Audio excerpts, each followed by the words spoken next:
يلا نعمل اللوك ده بمفضلاتي لسنة 24. شي جلام ليها نصيب كبير قوي في الماي فيفورتس برودكتس السنة دي او السنة اللي بقت فاتت خلاص. القلم ده دارك شوكليت، عايزة اظبط حواجبي بس بصة في مراية قدامي. في حاجات مرات كتير قوي بجيبها كده بالبركة يعني.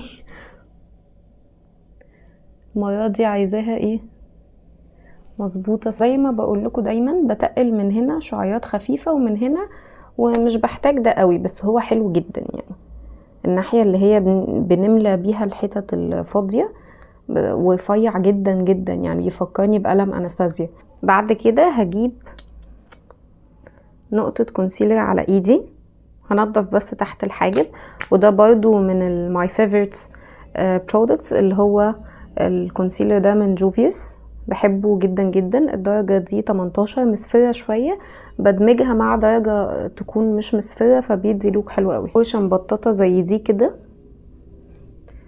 مش بنضفه كله يعني، مش حاجة بسيطة كده بس.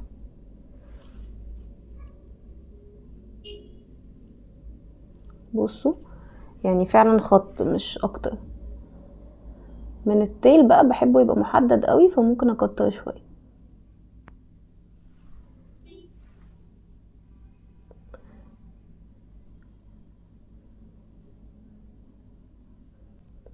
بنزل بيه على تحت بالشكل ده. بصوا تحسوا انه بقى محدد اكتر.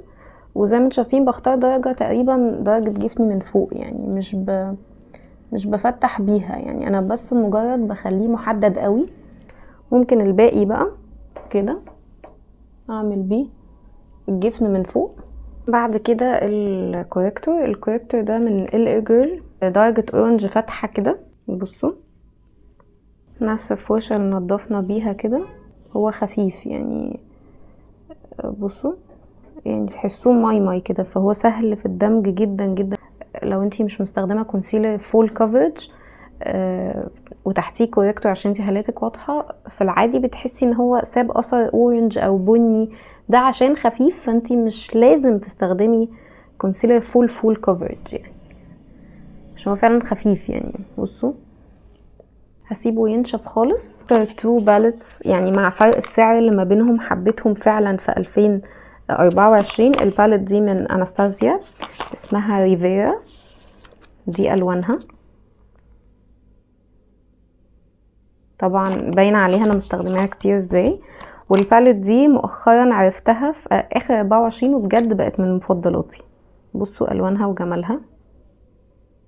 استخدمتها اخر فيديو كنت عامله بيه ميك اب لوك كامل بمنتجات شي جلام، وفعلا بهرتني حلوه حلاوه بجد. بالنسبه لسعرها مبهره. كل باليت ما فيهاش كل الالوان، فانا يعني هستخدم التو باليت. هبدا بباليت انستازيا، هستخدم اللون ده كبيس على الجفن كله. بحب امشي كده الاول والباقي كده. لو انتي عينك مبطنه حاولي تبقي بتبصي كل شويه على اللوك وانتي مفتحه، تحطي الكريس وانتي مفتحه، مش وانتي باصه لتحت او مغمضه، عشان تبقي شايفه الاي شادو اللي هيبان فعلا يعني. ممكن بعد ما تخلصتي تحسي انه ايه ده، انا مش باين اي حاجه من اللي انا عملتها. بالشكل ده برضو باين ان هو هنا اتقل زي ما قلت لكم، يعني بحط كده الاول والباقي بعمل توزيع. بعد كده هاخد اللون البني ده محمر، فرشة مشطوفة كده او يعني بميلة، وهبتدي احدد العين كده.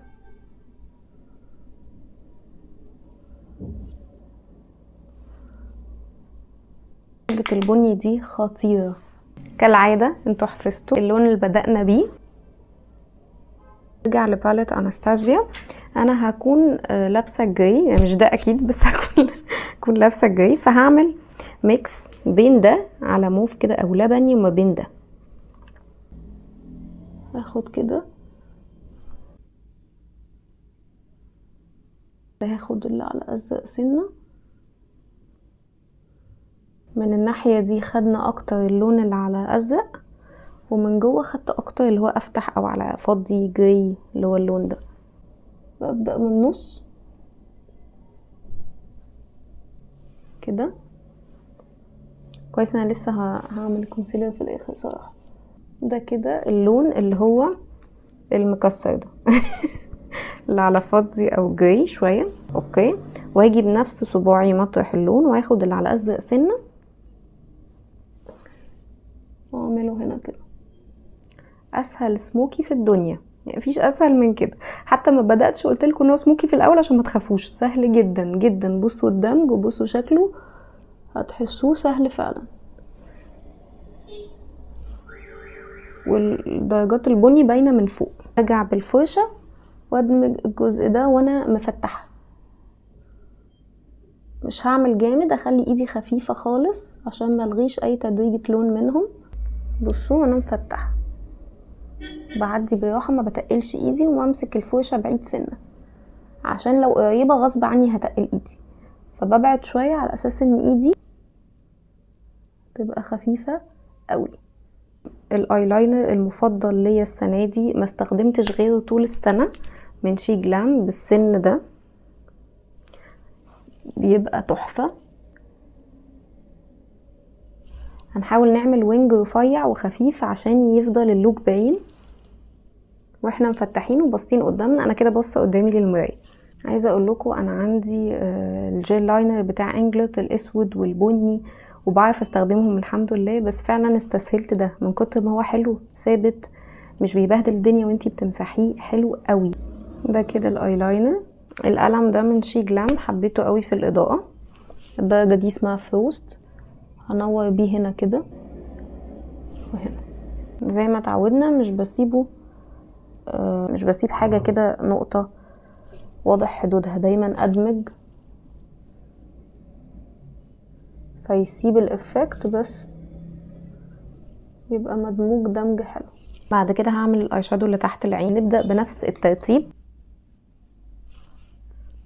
الكورنر دايما اغمق وبنفتح، بنمشي كده. فرشه مبططه دي اسهل حاجه عشان تحطي بيها اي شادو تحت العين. الاي شادو اللي تحت العين مش بس بيكمل اللوك وتخلي تحسي ان عينيكي كلها يعني اللون رادد فوق وتحت وشكله احلى للعين، لا كمان بيخليكي مش محتاجه تحطي كونسيلر اللي هو الحته دي على طول. انتي اوريدي هتحطي اي شادو، فمش مستاهله ان انتي تتعبي الجزء ده قوي بكونسيلر او حتى تدخليه في عينيكي او يلمس رموشك السفلى. مش محتاجين كل ده لان احنا هنحط اي شادو سفلي.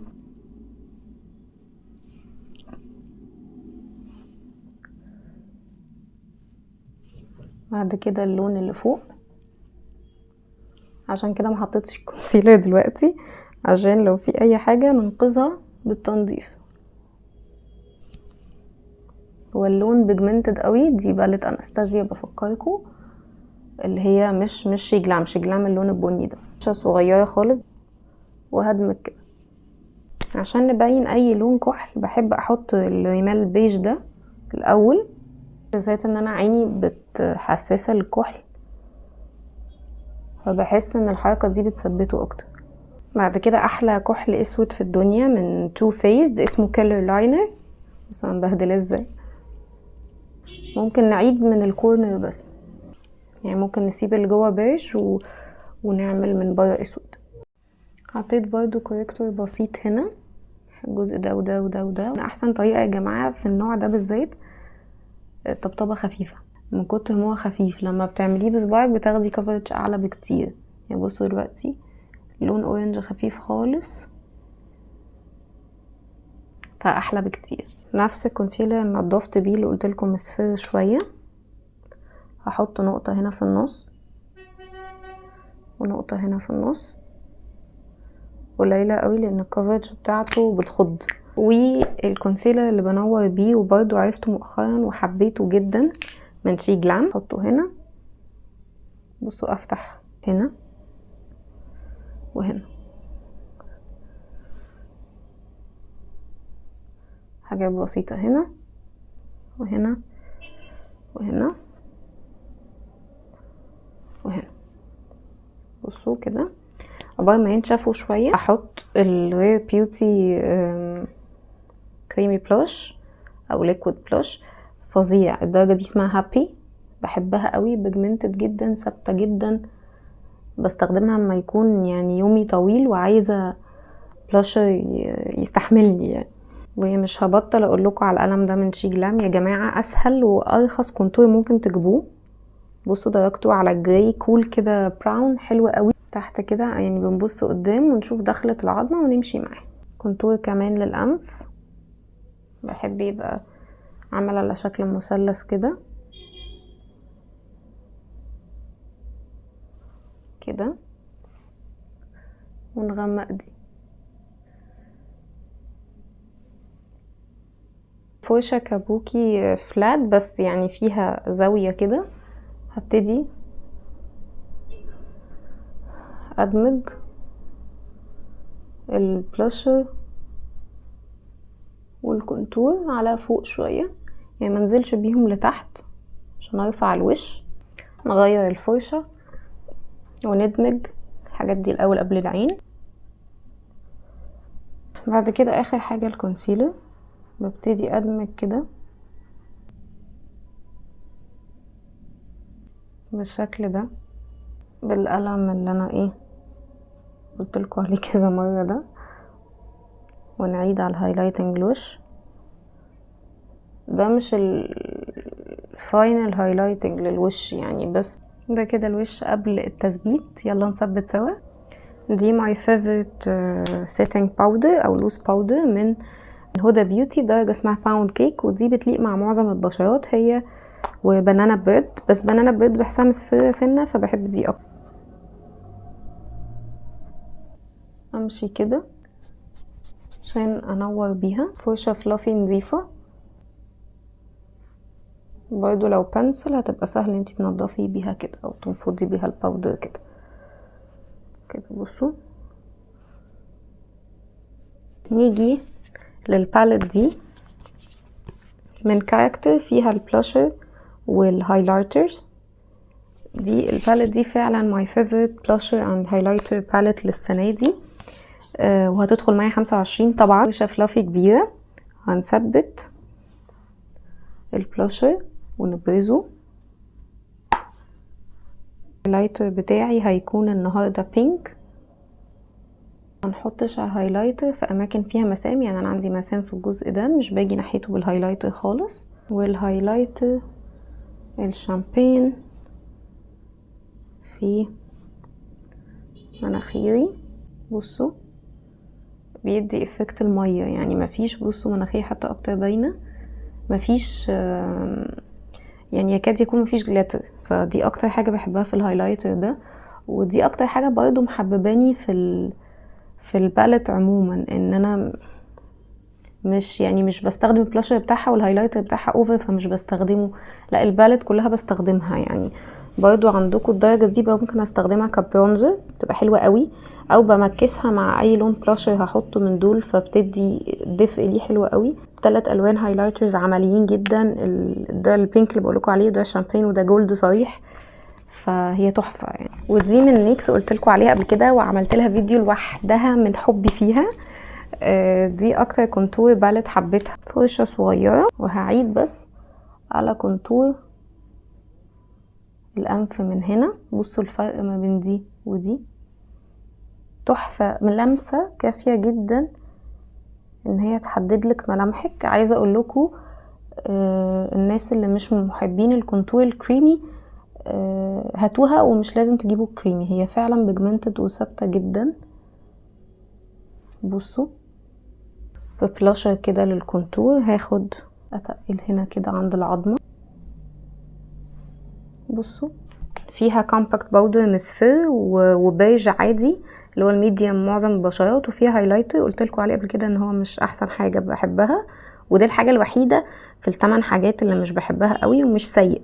وفيها كومباكت باودر فاتح للتنوير. الفرشة اللي عملت بيها البلاشر الباودر، وفرصة ان حصل كده عشان اقول لكم بعمل ايه، باخد بيها كومباكت باودر لما تحسوا ان البلاشر زاد منكم شوية او بيجمنتد قوي زي كاركتر كده، بتعدوا بيها منها تدمجه وتثبته ومنها تخففه يعني. بصوا الفرق هي دي ازاي، ده اهدى ومدموج اكتر. متخافوش مفيش حاجه بتتحرك مكانها، انا بس ايه بخفف كده الدنيا.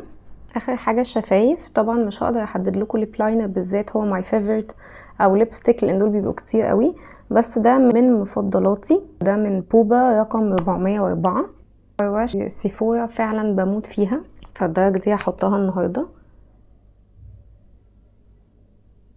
بعد كده احلى سيتنج سبراي ده من ألف، ده الهايدريتنج، في منه واحد تاني مات فينش بس ده بحبه قوي. قولولي رأيكم. ده كده كان اللوك.